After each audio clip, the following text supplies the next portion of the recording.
The road ended in dust and silence. Nothing marked the turnoff, just two weathered fence posts without a gate, and a trail so faint it dissolved into the brittle sagebrush.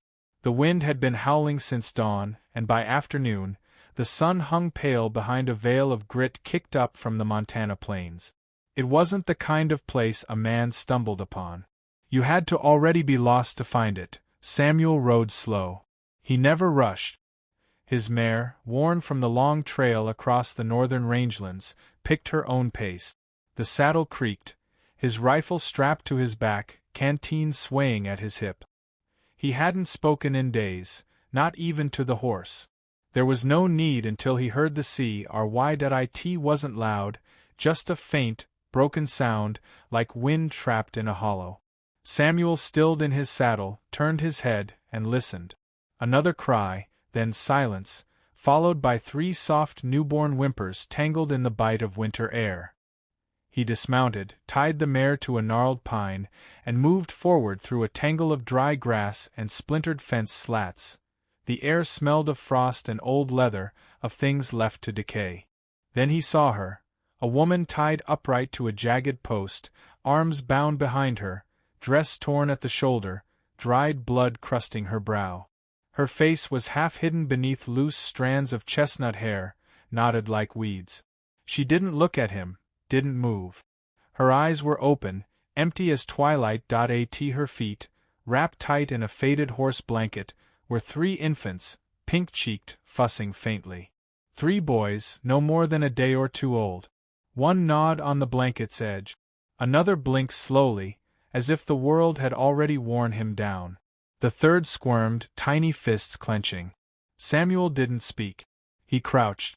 Her lips twitched, a cracked sound scraping through them, dry as ash. "Don't take them." He drew his hunting knife, moved deliberately, and cut the ropes binding her wrists. Her hands fell like dead weight. She swayed, then crumpled, and he caught her. She was light, brittle as a bird, no more than bones and silence. He looked down the hill. A sagging homestead sat below, its roof half-caved, faint smoke curling from the chimney. No one was there now, but they had been. The ropes were too new. Samuel gathered the boys first, tucking them into his saddle blanket and slinging it carefully across his chest. Then he lifted the woman, one arm under her knees, the other at her back, carrying her like something fragile toward the mare. "You're coming with me," he said, voice low and steady, like a vow. She didn't answer. The ride back was slow. Samuel walked the mare to keep the boys from jostling. The woman's head lolled against his chest once, and he adjusted the blanket tighter. Snowflakes began to fall again, lazy and wide, catching in eyelashes and dusting the collar of his coat. By the time they reached the cabin, the Montana sky had folded into itself, gray and heavy. The cabin wasn't much, just a single room with a stove in the corner and a cot by the window. Samuel kicked the door open with his boot and carried her inside. The warmth hit like a sigh, soft but real. The boys whimpered louder now, one flailing his tiny fists hungry. He moved with quiet purpose, laying the woman on the cot and checking her for wounds. Bruises outnumbered cuts, her ankles raw where the ropes had bitten, one eye swelling shut. Her dress was torn at the chest, but he averted his eyes and draped a quilt over her. He built the fire higher, set water to boil, and pulled the last of the goat's milk from a tin. Mixing it with rainwater, he warmed it in 3 small jars. The boys drank greedily, tiny mouths working fast, eyes fluttering closed. Only when they slept did Samuel sit back. He didn't sleep that night. He sat by the fire, watching her chest rise and fall. Her name was still a mystery, her story too, but that could wait. He remembered her face when he found her. Not fear, not shame, just surrender, like someone who'd stopped expecting salvation. In the gray dawn, she stirred, groaned, and turned her head toward the cradle where the boys now lay, swaddled in his old shirt. Her eyes opened. She looked at him, crouched nearby, still in yesterday's clothes, hair damp from the snow. She took in the room slowly, like waking into a different world. "You didn't leave us," she whispered. He shook his head. She tried to sit up, winced. Her voice cracked. They said I wasn't worth feeding. Said boys bring no profit, that I should have died giving birth. Samuel didn't answer. He dipped a cloth in warm water and handed it to her. She pressed it to her cheek with trembling fingers, then looked at him fully. You're not afraid of what people say, taking in a woman like me with 3 sons and no husband. Samuel tilted his head. You're safe. That's all that matters. Something in her eyes softened, a flicker of disbelief. He didn't press her, just stood, stoked the fire, and set out bread on a tin plate. She watched him move, a man who'd been alone too long but hadn't turned hard from it. His silence wasn't cold, it was gentle like the snow outside. A crow called once and flew off. Inside, the boys stirred. She winced as she sat up straighter, pulling the quilt around her shoulders. Her voice was thin. My name's Clara. Samuel turned, nodded. She looked at the fire, not him. Don't know how to thank you, mister. He looked away as he answered. Samuel. No family name, no town, just Samuel. The quiet stretched. Then the wind shifted, pressing snow against the cabin windows like whispers trying to slip inside. Clara leaned forward, the quilt pooling in her lap. You should know, she said slowly. They'll come looking. His family, they won't like that you took me. Samuel didn't turn. I don't much care what men like that think. The fire popped, sparks flaring. She studied him, like he was a puzzle she couldn't solve, and then, so quietly it barely reached him, she said, Then I think I'm safe here. Samuel didn't move, but something in his shoulders eased. Later that night, as she fed the boys by firelight, he stepped outside. Snow fell in thin sheets, brushing his hair, wetting his collar. The Montana sky stretched wide and empty above the pines, and for the first time in years, Samuel felt it. Not joy, not hope, but something like purpose. He looked back at the light glowing through the cabin window. She was still there. The boys were still breathing. And maybe, just maybe, this road wasn't ending after all. It was just turning. The fire never went out. Not once in the 6 days since Samuel brought her in. He rose before dawn, adding wood in the blue hush of morning. He stirred the embers at dusk. He fed the flames between chores without being asked. Clara noticed, though he never spoke of it, just as she noticed how he stepped outside whenever she changed the boys, giving her space like it was sacred. The silence between them wasn't heavy, it was deliberate, as if too many words might shatter the fragile peace. By the end of the first week, Clara could walk without swaying. The bruises on her neck faded from purple to yellow. Her wrists, once raw from rope burns, now flexed without pain.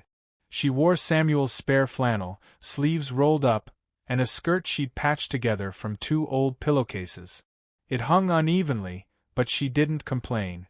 Her voice, when she spoke, was cautious, like someone afraid of taking up too much air. The boys, her little sparrows, slept more now, their cheeks growing rounder. Samuel carved 3 wooden rattles from pine scraps without a word. He left them on the windowsill one morning and said nothing. When Clara found them, her hand lingered over the carved stars on the handles. Her lips parted slightly like she might weep, but she didn't. She tucked the rattles into the cradle and went back to folding cloth. That was their language, gestures, not words. Each day, Samuel rode out before noon, always returning by dark. He'd bring back feed, chopped wood, or scraps of cloth from town. Clara never asked what he did. She guessed ranch work, maybe trading, but part of her wondered if he was keeping their presence quiet, shielding them. The town hadn't come knocking yet, but silence had a way of gathering like storm clouds. One morning, she asked if he needed help with anything. He didn't answer right away, just gave her that long, steady look he reserved for things he wasn't sure how to handle. Then he handed her a bucket and nodded toward the well. She smiled for the first time in days. The weight of the bucket anchored her. Her body was still weak, but her steps grew surer with purpose. Outside, the air smelled of thawing snow and pine. Ravens glided low between branches, their wings silent but heavy. Clara filled the bucket, splashing some on her skirt. She didn't mind. When she turned to head back, she saw Mrs. Abigail Tanner standing near the road with a mule and a face full of questions. Abigail was the kind of widow who thought her presence was a blessing. She had sharp eyes, thin lips, and a bonnet she never took off, even in Montana's biting winds. Her mule wore a faded blue blanket stitched with her initials. She always brought jam when she visited, though it tasted more like sour plums than sweetness. "Well," Abigail said, eyeing the boys' cloths drying on the porch line, "you look far too alive for someone buried by her husband's kin." Clara tightened her grip on the bucket. Abigail's eyes narrowed. "Is Samuel inside?" Clara nodded. Abigail stepped closer, her voice dropping like a pebble in still water. "People are talking, Clara, about him keeping you here with 3 babies and no name." Clara stared at her. "My name is Clara." Abigail sniffed. "A name don't mean much without a ring on your finger, dear." She turned toward the house with a sharp smirk. "Tell Samuel I brought more flour. Thought he might need it, feeding 4 mouths now." Then she mounted her mule and rode off slowly, deliberately, leaving Clara with the sting of shame burning her ears. Samuel came out moments later, having seen from the window. He didn't speak, just took the bucket and carried it inside. That night, Clara sat long after the boys slept. She didn't sew, didn't rock in the chair, just stared into the fire while Samuel fixed the hinge on the cabin door. Finally, she spoke. "They'll never stop reminding me I'm not welcome." Samuel didn't stop working. "You're welcome here." She shook her head. "Not here. Not in this town. Not in any town." He paused, set the hinge down gently on the table. "I don't answer to towns." Her hands curled into fists in her lap. "You don't know what it's like to be treated like something filthy because you gave birth to boys, like you're a mouth no one wants to feed, a burden wrapped in skin." Samuel stared at her. Then, in the slowest, calmest voice, he said, "I know what it's like to be alone so long you stop hearing your own name." She looked up. "I know what it's like to have people point at your silence and call it wrong," he continued. "To be stared at like a question no one wants answered." The fire crackled between them. "I ain't never had to raise babies," he said, nodding toward the cradle. "But I know enough to see they're not curses." His eyes burned. Samuel reached into his coat pocket and slid something across the table toward her. "A jar of sweet cream from town." "Heard you missed it," he said softly. Clara pressed her lips together. She didn't cry, just nodded once and took the jar in both hands like it was something sacred. The next morning, Clara found Samuel outside, hammering posts along the fence line. Without a word, she brought him water, then stayed to hand him nails. Side by side in the cold Montana wind, they worked.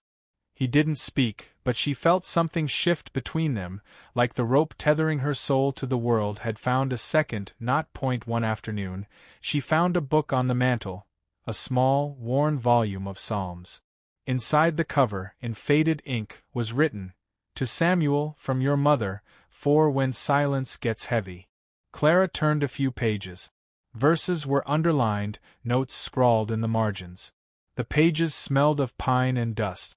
Samuel stepped in behind her. "I didn't know you read scripture," she said softly. "Only the verses that feel like songs." She smiled. That night, the wind picked up and the boys wouldn't settle. One cried until his voice cracked. Samuel, without being asked, scooped him into his arms and paced the cabin slowly, whispering something Clara couldn't hear. Eventually, all 3 boys slept again. When he turned toward Clara, he looked at her as if seeing her for the first time, as if the bruises weren't the only thing healing, but he said nothing, just nodded and returned to his seat by the fire.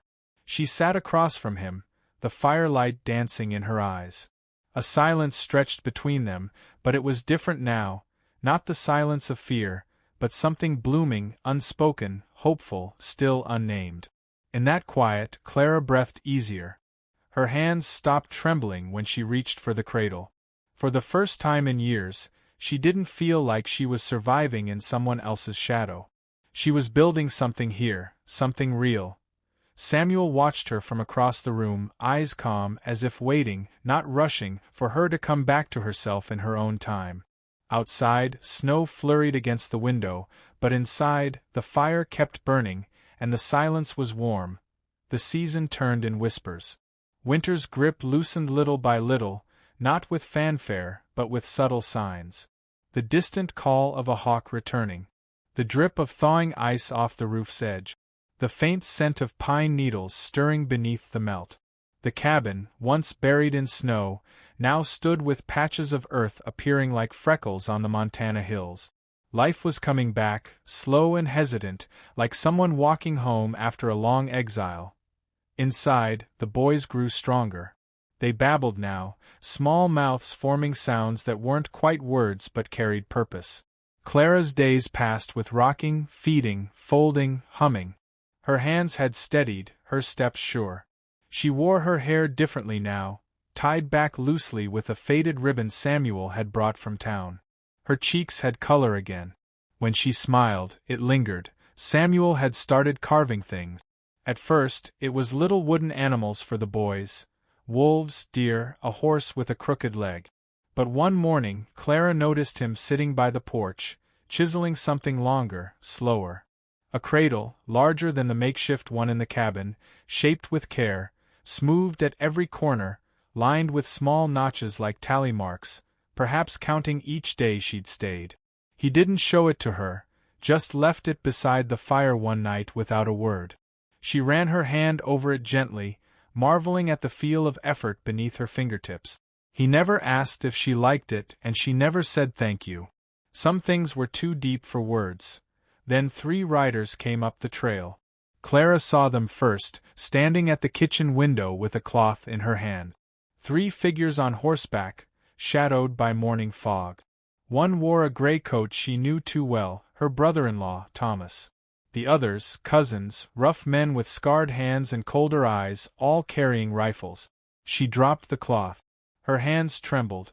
The boys stirred in their cradle. Samuel stepped onto the porch before they reached the gate. He didn't take his rifle, just leaned against the post, arms crossed. The men halted 10 paces out. Thomas spat into the dirt. That woman inside belongs to our family. And those boys carry our blood. Samuel didn't move. That's so. Thomas's jaw tightened. We don't want no trouble. We just came to take back what's ours. She's not yours, Samuel said, calm as morning frost. She's not a thing to claim. She was married to my brother, Thomas growled. And those brats got his last name. Then your brother should have stayed alive, Samuel replied. A pause. One of the cousins shifted in his saddle. The other clicked the hammer on his rifle. I don't want to see this go ugly, Thomas warned. Samuel stared at him with that quiet steadiness Clara had come to know. Neither do I. Another pause. Then Samuel straightened from the post and walked toward them. No gun, no anger, just steps heavy with intention.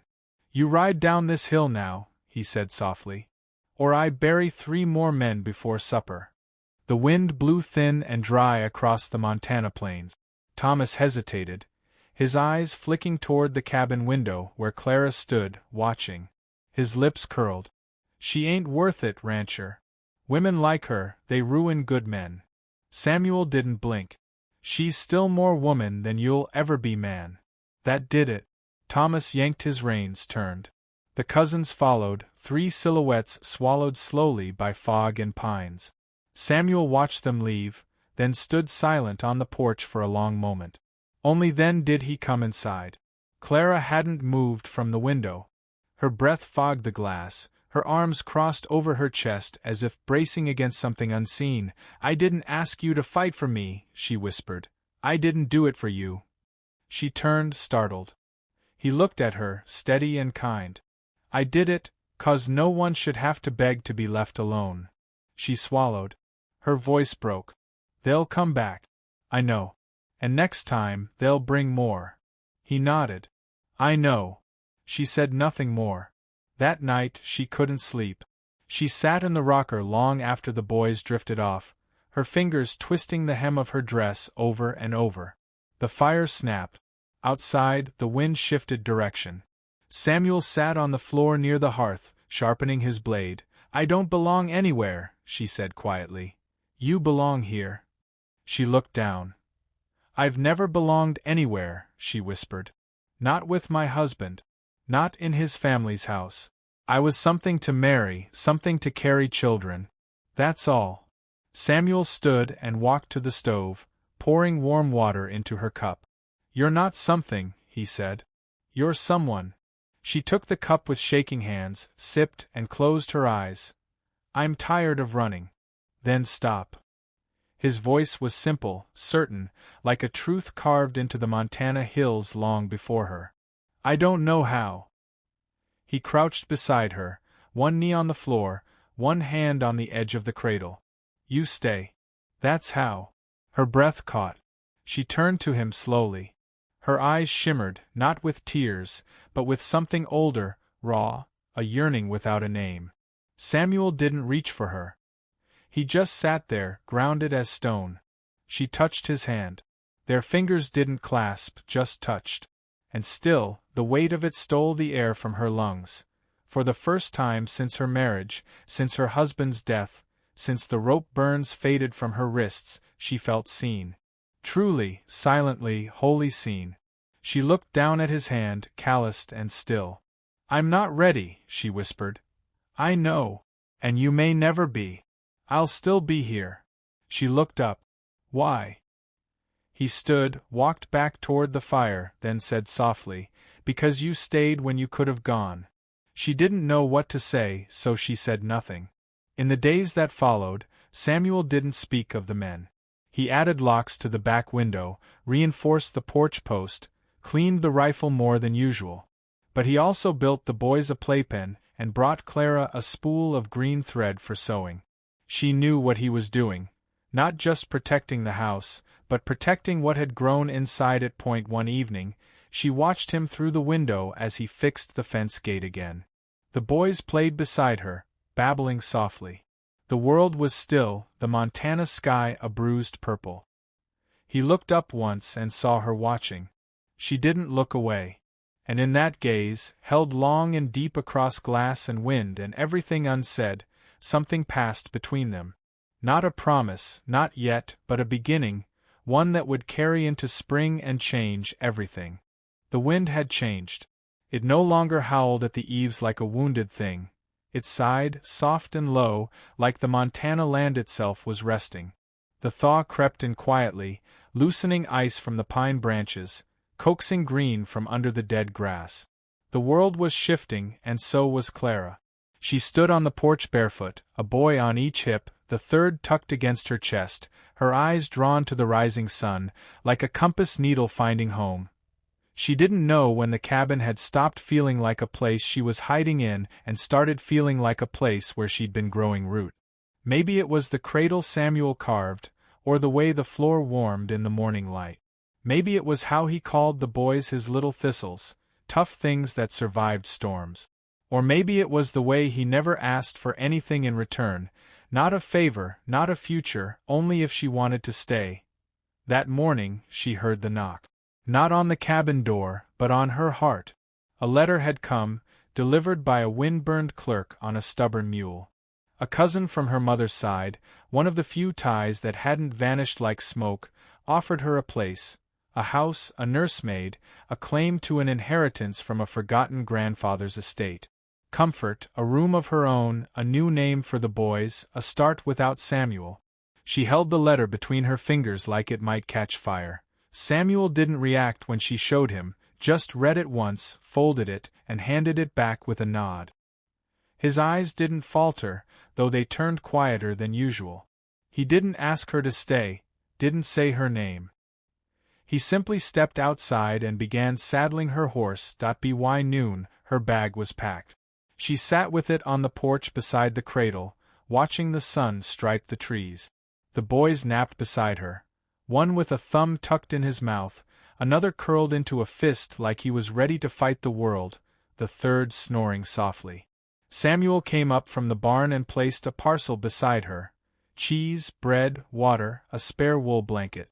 He didn't sit, just nodded again. "You'll be all right," he said, She blinked slowly. And you? He looked toward the distant ridge. I was all right before. She flinched, not at the words, but at the kindness he still managed to speak them with. You're not going to stop me. He shook his head once.